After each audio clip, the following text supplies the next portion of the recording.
বন্ধুরা, আজকে রান্না করবো ওল কচুর ডাটা। ডাটাগুলো ওইভাবে কেটে নি।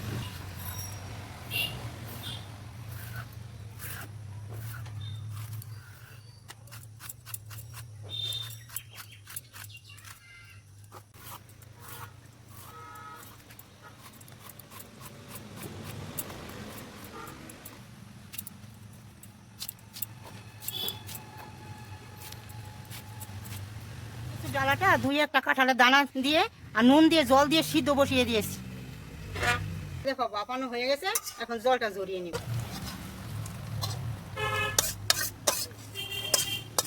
বাক্যসুটা রান্না করার জন্য সোমবারে আমি শুকনো লঙ্কা, তেজপাতা দিয়ে একটু ভাজে দিই। এখন রসুন, পেঁয়াজ, কাঁচা লঙ্কা সব দিয়ে একটু দেখি।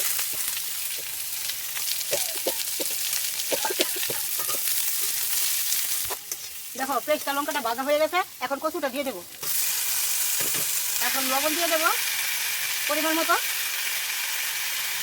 হলুদ দিয়ে দেবো।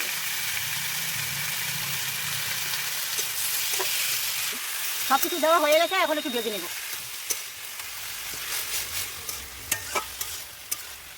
দেখো কচুটা রান্না করা হয়ে গেছে, এভাবে ভেজে নামিয়ে দিই।